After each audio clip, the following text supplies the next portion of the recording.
Will Carmelo fit with the Thunder? How will Russ change his role to fit his new teammates? Can Billy Donovan solve the riddle and make this team a contender? The only question left is, say it with me, you win?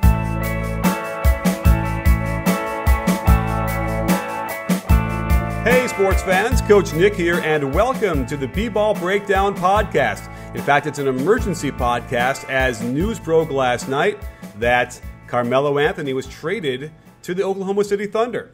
So I thought I'd bring on the Thunder beat writer for the Oklahoman and NewsOK.com, Eric Horn. So Eric, thank you so much for joining us. And first of all, how much of a shock was this to you in the middle of a Saturday evening? Well, first of all, thanks for having me on. I appreciate it. I love you guys' work, and I appreciate everything you do for educating people about basketball.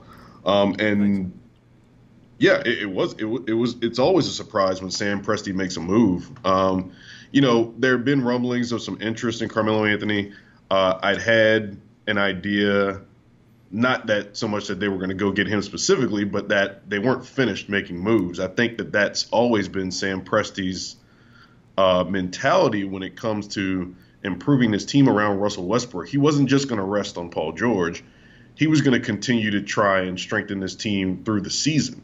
So was it surprising that it happened? Yeah, I think it was definitely surprising, but I'm not surprised that he went and made an attempt at getting another star. It just materialized really quickly. And when the Thunder typically makes a move, it happens very quickly, and it doesn't really drag on over a period of time. So, yeah, I was pretty surprised. So does this feel like Presti is all in on trying to keep Russ and even maybe Paul George after this year? Yeah, it seems like that. It seems like Presti is doing the best he can to continue to ensure not just Russell Westbrook, but the city of Oklahoma City and the fan base that he's going to do everything he can to try and improve his team. I mean, in the past year since Kevin Durant left in free agency, I think that Presti's done a magnificent job of, not mortgaging the entire franchise in order to get players in last year, but kind of, waiting to see what the team looked like with Westbrook, building a successful season around Westbrook last year, but also taking a step back at the end of the season and clearly saying, like, okay, while this was a successful season for the team, there's some strides we need to make in terms of getting some help around Russell. And I think that it was smart of him to wait out and see what would happen this offseason as opposed to going into panic mode and trying to build it all back in one fell swoop. So I do think it's a concerted effort to keep Russell, but I think it's also a concerted effort to continue to get stars in here when you otherwise wouldn't be able to through free agency. Okay, but great point. And so I guess my question now is like, what's the word and the reaction in the locker room? Have any of the players or anybody else in the front office been speaking up about this? Well, Paul George has been a guy that's been online. He's been pretty, I wouldn't say fairly vocal, but he's been vocal about his pleasure about bringing in Carmelo. There was that Adrian Wojnarowski report that said that Westbrook and Paul George, collaborated in bringing in Carmelo Anthony. So it's clearly a move that these guys wanted to happen and that they were in favor of. It's got to be something that's got to be exciting for the guys in that locker room just to be able to add a guy with the respect level and the talent level that Carmelo Anthony brings to a franchise. And I think that Sam Presti's happy about it. I talked to him a little bit yesterday, and this is a guy who frankly is tired. He's working his butt off this offseason, man. And he was not shy in saying, like, you know what, I'm tired. But he's a guy that is going to continue to work, and he's a guy that doesn't really take days off. And I think that it shows in the product that he's put out since he's been in Oklahoma City.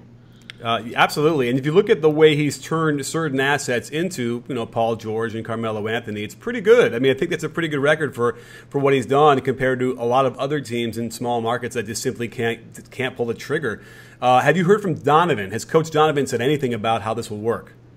No, we're going to get a chance to talk to Billy tomorrow, and it's going to be really fascinating, I think, to see how he experiments with this roster. You know, when Billy first got to Oklahoma City, as you know, Nick, he kind of had that period of time where he was experimenting with taking Kevin Durant and Russell Westbrook off the court at the same time, and the offense would kind of just fall off of a cliff because you didn't really have creators outside of Russell Westbrook and Kevin Durant. You had to rely on one of those guys to be able to create offense for spot up guys like Serge Ibaka or cutters like Andre Robertson or guys who operate out of pick and roll like Steven Adams. So I'm not saying that the Thunder's offense is better now, but I would say it's better equipped to have a situation where you maybe remove Westbrook and Carmelo Anthony at the same time at the end of the first quarter, or you remove Westbrook and Paul George at the same time at the end of the first quarter, because you still have a guy who can create his own shot. And as good as Kevin Durant was, it took some time for Billy Donovan, I think, to understand that he had to have one of those guys on the floor, Westbrook or Durant, at all times because nobody else could create a shot. He actually has 3 legitimate individual shot creators now, and that's something he didn't have with his first season in Oklahoma City. So I'm really fascinated to see how Billy Donovan makes the offensive adjustments and how he decides to attack some of these high-level teams like Golden State and Houston. Yeah, you and me both. I mean, I just spent the last 12 hours going through all the footage to create a video on it we're going to release in a few minutes. And it's interesting because there definitely is a bit of redundancy with Paul George and Carmelo Anthony as the way they like to attack. So I think that, yeah, Donovan's going to have his hands full with trying to figure out how to create an offense, which is probably going to have to be like a new offense he hasn't run before, I imagine. And to see. Now, do we feel like, is Russ going to welcome this to the point where he will give up a significant amount of control over the offense to allow these guys to be who they are?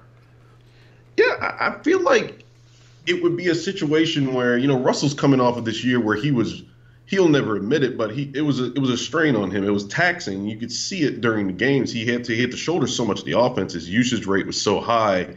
His shot attempts were so high that I think he'll welcome this. I think he'll be fresher at the end of games. I think in the first round series against Houston, he looked gassed. He didn't have that ability to close games like he did so well for the Thunder in the regular season.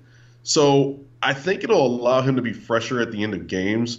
It'll revert a little bit more back to the traditional ebb and flow he had with Kevin, where Russell would be dominant through maybe the second or third quarter, and then Kevin would take over later in the games. Russell might be that guy because he's grown into that role now and he got used to it last year.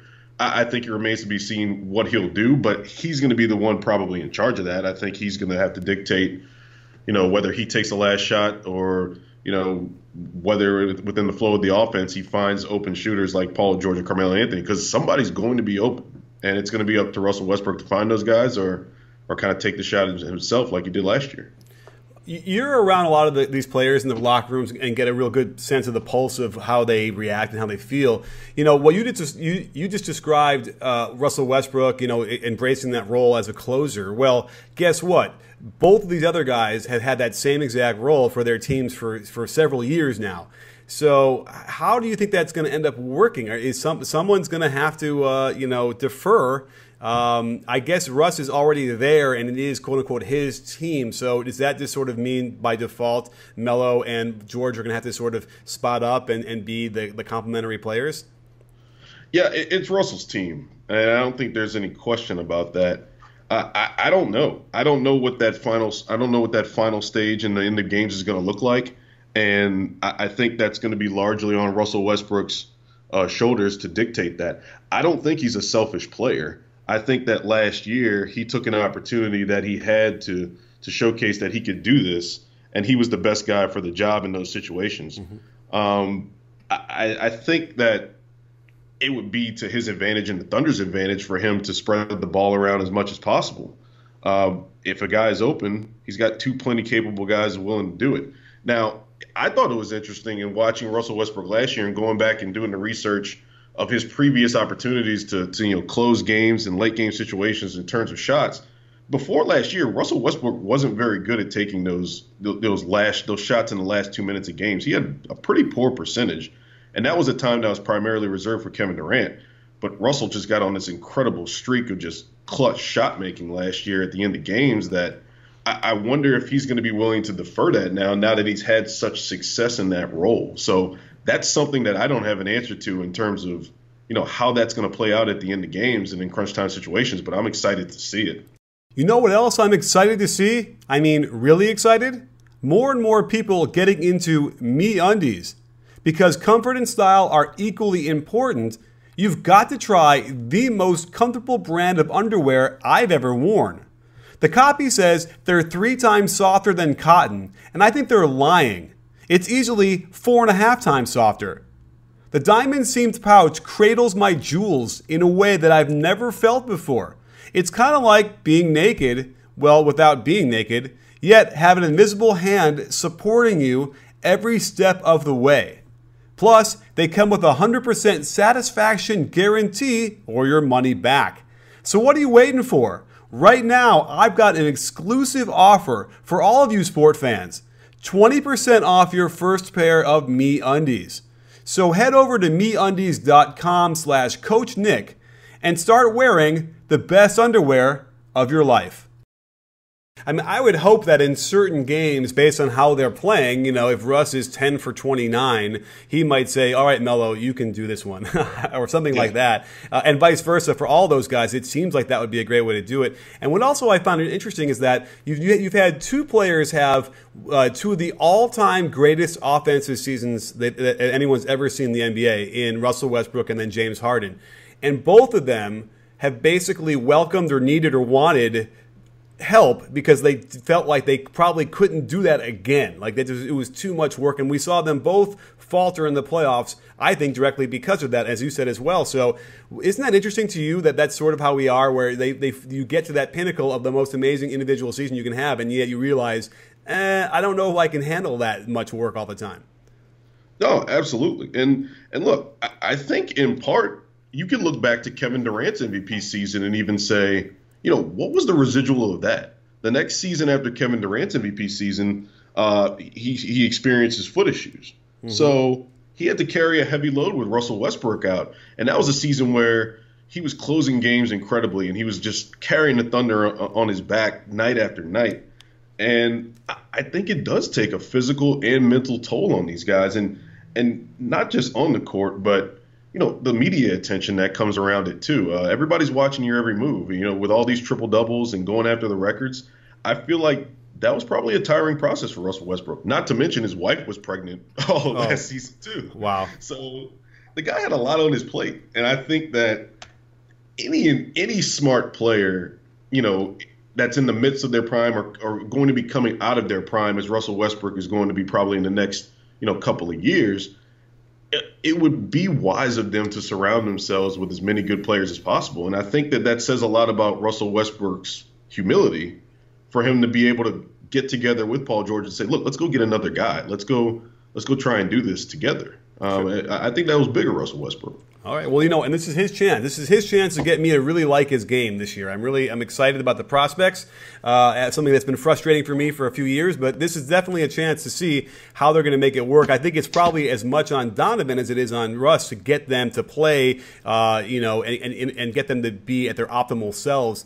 And I was kind of curious your take on this, because I feel like the reaction to Kevin Durant leaving to go to Golden State, especially in your neck of the woods, has been so obviously negative. They call him a snake, or they call him whatever they want. And I think the other point that people don't like about it was that it tilted the power of the NBA so in favor of the Warriors. It's almost like, why are we playing these games? But my reaction was, well, isn't it on the other teams to get better themselves? Why don't you just give up? You should do what Presti is trying to do, right?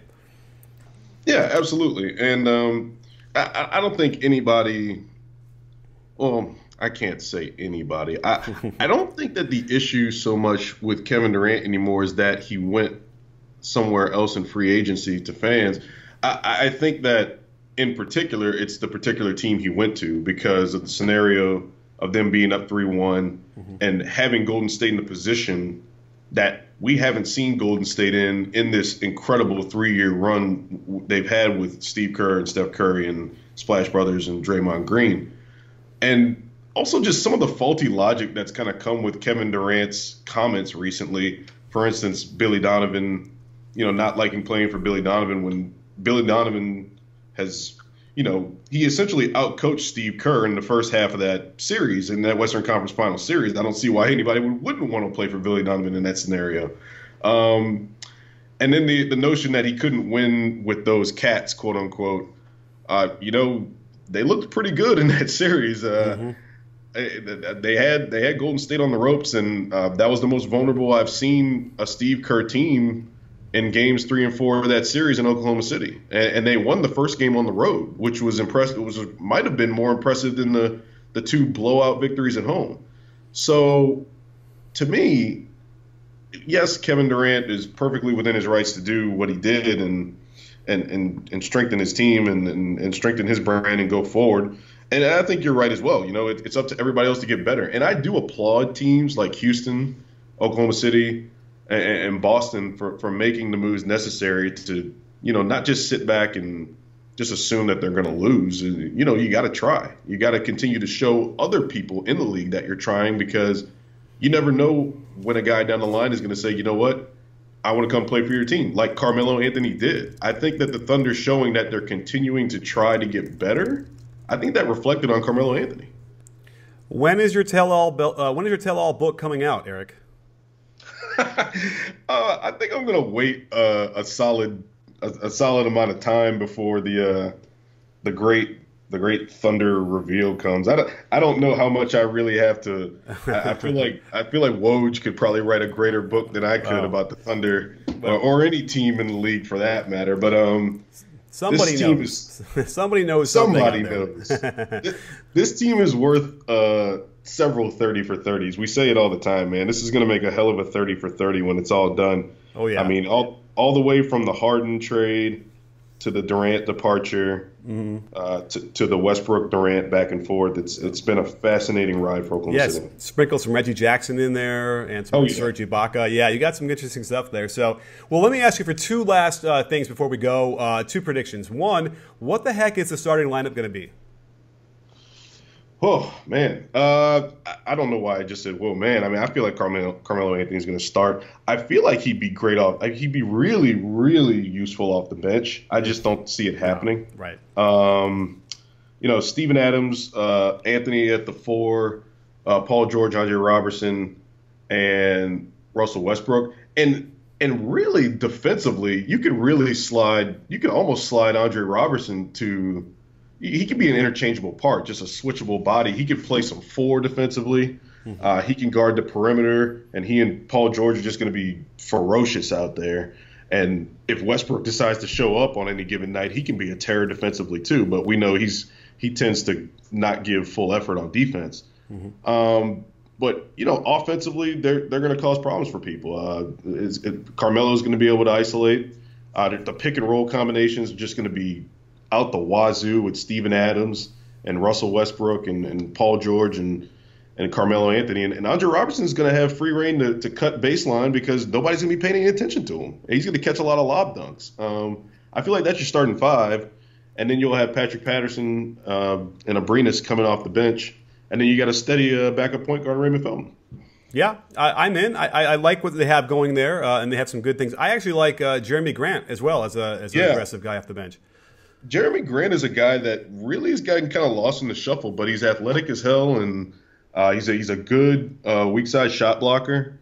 And, he can actually step out and hit a 3. He was about 37% from three-point range last year, which is probably his best career three-point percentage. And you better believe he's probably going to get some pretty good looks this year playing with the guys he's going to have out there with him. Absolutely. Well, the last thing I want to ask you is, where do you think they're going to finish in the Western Conference?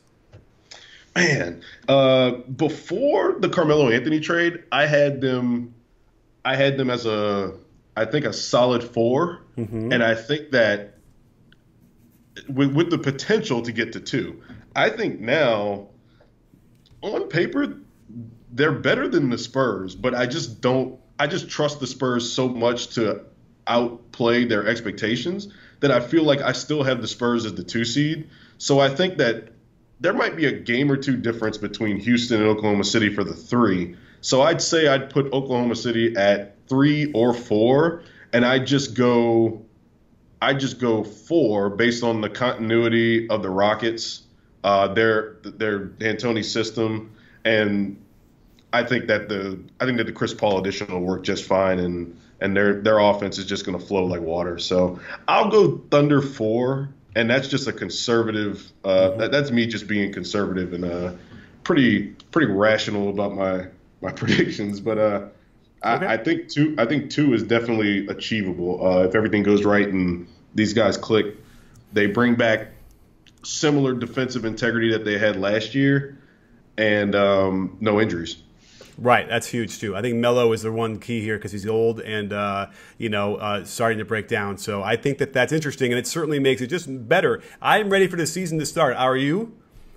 Absolutely, and it's going to be interesting to watch. You mentioned Melo getting old, and we mentioned injuries, but Russell Westbrook coming off of this high usage season, he's played back-to-back seasons with 80 regular season games or more. He's coming off of the biggest usage season in NBA history, and he just had a PRP injection in his left patellar tendon. So this is a guy who's had 3 knee surgeries on his right knee, or 3 knee procedures in one calendar year about 3 or 4 years ago. He hasn't had any problems since, but now he's starting to have tendonitis in his left knee. So it's going to be interesting to see how they handle Russell Westbrook's workload. I think they've been really good about his minutes in the past couple of years, but it's what you're doing in those minutes that's more important than the minute number itself. And Russell Westbrook took it to the limit last year. He sure did. And I hope for his sake, like you described, that he does tone it down a notch. A, for his body. B, just because it'll make his team better because he's got these guys on his team. And it'll make the West better. So I cannot wait. And Eric, thank you so much for joining us and coming on here and breaking this down in the emergency pod for the Melo trade. And hope to see you out there on the road. Thanks, Nick, and I'm looking forward to checking out your breakdown, man. It's always great stuff. Awesome, you got it. And don't forget, sports fans, at BBALL Breakdown, we're not a channel, we're a conversation. You in? Are you in, Eric? Absolutely.